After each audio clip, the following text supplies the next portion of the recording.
We are conditioned to expect our deities to be beautiful, radiant, and victorious. But the seventh goddess of the Hindu Tantric Dasa Mahavidya tradition is an old, wrinkled widow who rides a crow, dwells in cremation grounds, and holds a winnowing basket. Goddess Dhumavati shatters every conventional expectation of divinity. She is associated with strife, cosmic dissolution, and an insatiable hunger. It is a jarring image, a stark contrast to conventional forms, which makes her status as a supreme source of wisdom so fascinating. That stark contrast is what makes her so rich in philosophy. Within mainstream Hinduism, we often see goddesses like Lakshmi, the embodiment of wealth, or Parvati, the symbol of marital devotion and cosmic harmony. Dhumavati represents the absolute rejection of those earthly comforts. As the seventh of the 10 Mahavidyas, which are the great wisdom goddesses in Tantric Shaktism, she embodies the dark, the unappealing, and the marginalized. To understand her, you must understand the historical context of the Tantric movement, which flourished between the 6th and 9th centuries. Tantra was a rebellion against orthodox, sterile rituals.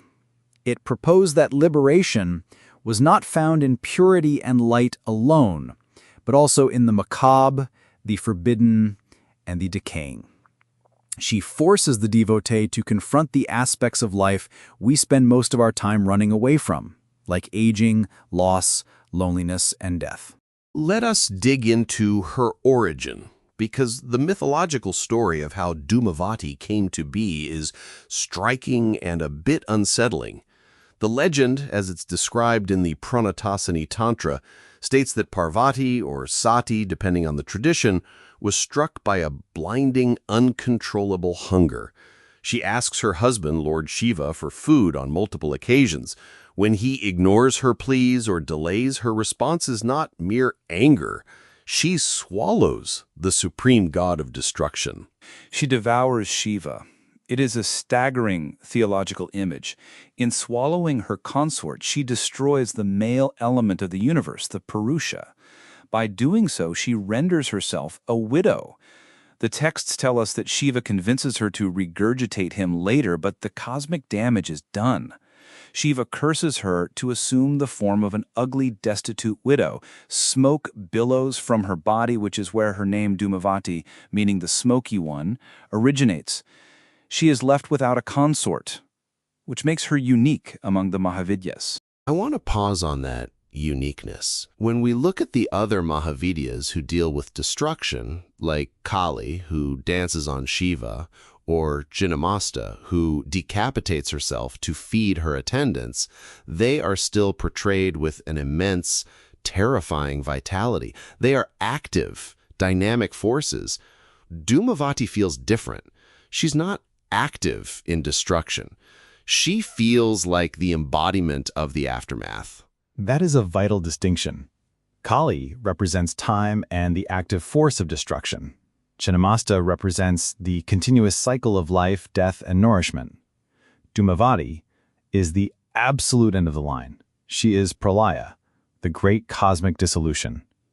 When the universe burns to ashes, she is the smoke that rises from the embers. She represents ultimate destruction, the stage where even time itself, represented by Shiva, has been consumed. She is the silent void that remains after everything is destroyed. Her hunger is the vacuum of space, the inevitable consumption of all matter and time. That act of consuming the male deity seems to upend the traditional patriarchal structures of these ancient myths. But I want to focus on the hunger itself. In most religious traditions, gods are depicted as being beyond basic physical needs. What does her insatiable hunger signify here? Is it a metaphor for a cosmic void, or does it say something specific about human desire? It operates on both levels, but on a psychological level, Dhumavati's hunger represents unfulfilled desires and the restless nature of the human ego. The ego always wants more wealth, more validation, more time.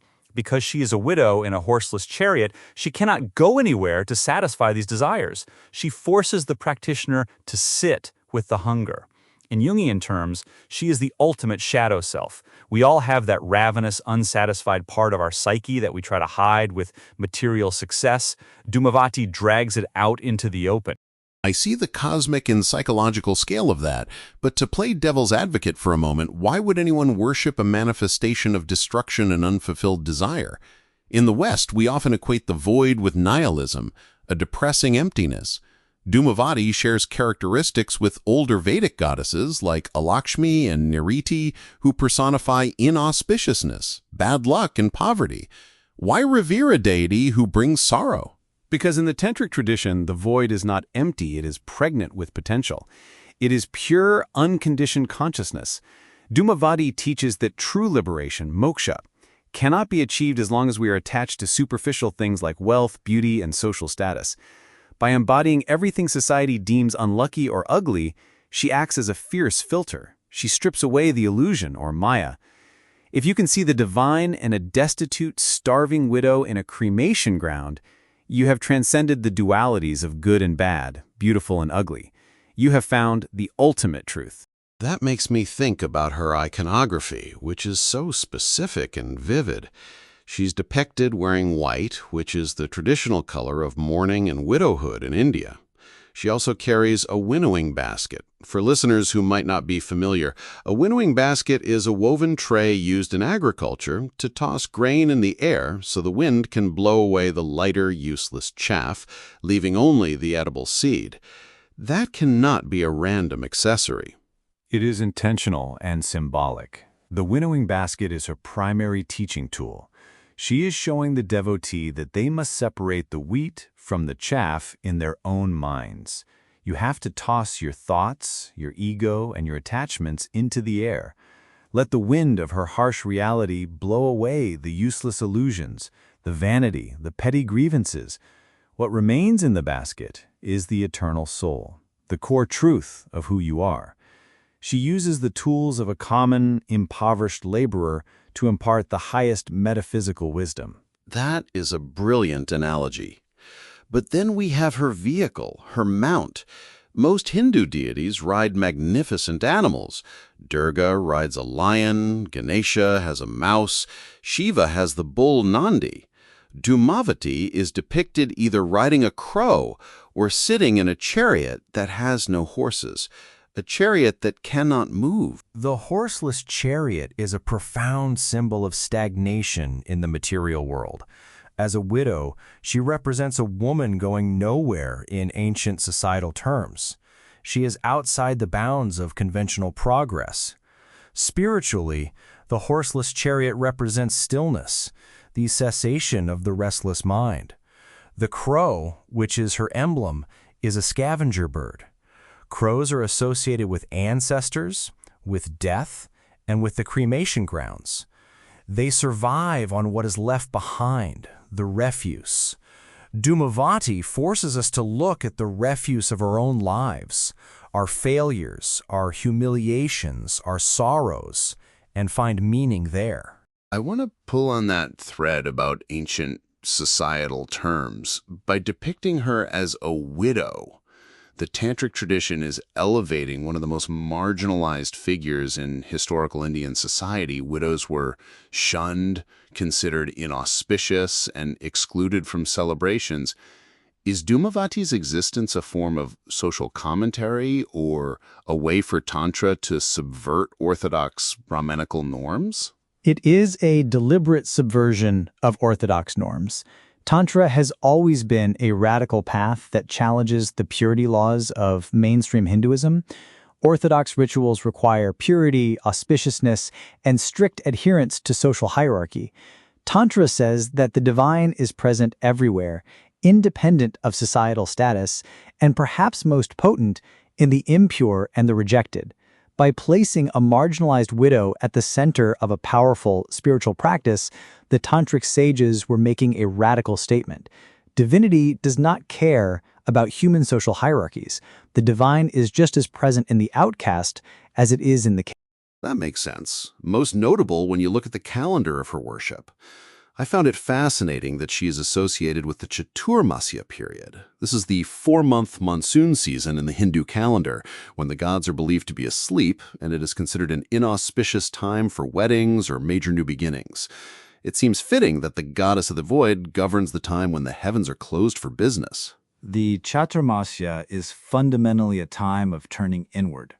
Because the external world is battered by monsoons and conventional rituals are paused, it becomes the perfect period for intense, internal spiritual work.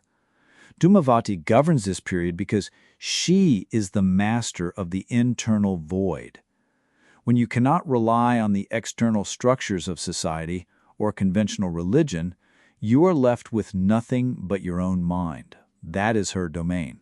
Given how intense and intimidating her energy is, who worships Dhumavati today? I cannot imagine she gets casual devotees asking for a new car or a promotion at work. It seems like invoking her would be counterproductive if your goals are material. She is not a goddess for householders, people who are married, raising children, and seeking material success. Many texts warn married people not to worship her because she instills a profound sense of detachment and a desire to be alone, which can disrupt family life. Her worship is considered ideal for bachelors, widows, sannyasins, those who have renounced the world, and tantrics. She is approached by those who want to cut their ties to the material world and achieve ultimate liberation. Yet, I read that there is a famous temple dedicated to her in Varanasi, where she is treated differently. I find it fascinating how a deity so associated with isolation and inauspiciousness is venerated in one of the most crowded, vibrant, and sacred cities in the world. The Dhumavati temple in Varanasi is a fascinating exception. In that specific locale, she transcends her inauspicious nature. Devotees there view her as a protective grandmother figure. They call her tender-hearted. She is seen as a rescuer from troubles. Even though she is terrifying, she is still the divine mother.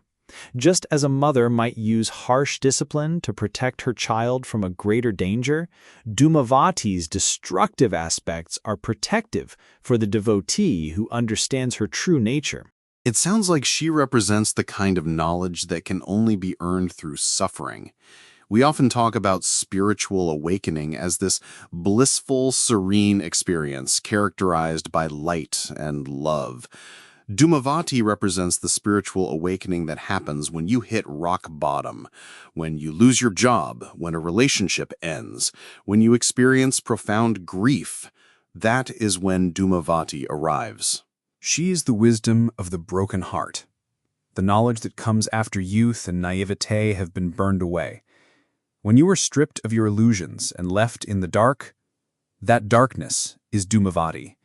She teaches that you do not need to fear the dark, because the dark is also divine. She takes the disappointments, frustrations, and loneliness that we all endure at some point and transforms them into a vehicle for spiritual independence. That is a comforting perspective on tragedy. It frames loss not as a punishment, but as an initiation. The smoke that blinds you at first clears to reveal a much sharper reality. Before we conclude, let us touch on her mantra. I understand that the Dasa Mahavidya mantras are guarded, but her seed syllable, or bija, is simply doom.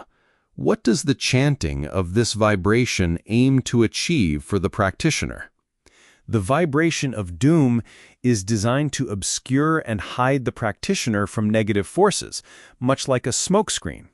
Internally, chanting doom, doom, doom, Dasuzvati Swaha, is meant to burn away the ego. It is a sonic representation of that winnowing basket we discussed. The repetition creates a mental friction that sets fire to superficial desires, leaving the mind silent and empty, the perfect void where true consciousness can emerge. It requires an immense amount of courage to invite that kind of fire into your life, to look at the void and say, "Empty me out." Goddess Dhumavati forces us to confront the reality that everything we cling to is temporary, and that true freedom is found only when we are willing to let it all go. Her unconventional form is a mirror, reflecting our own deepest fears, challenging us to transcend them. Thomas, this has been an illuminating breakdown of a figure who operates in the shadows. It has been a privilege to discuss her. The shadows always hold the deepest lessons. For those listening, the next time you face a moment of profound loss or isolation, remember the winnowing basket and ask yourself, what illusions are being blown away? If this exploration of the Mahavidyas shifted your perspective, text this episode to a friend who appreciates the darker, deeper corners of ancient philosophy.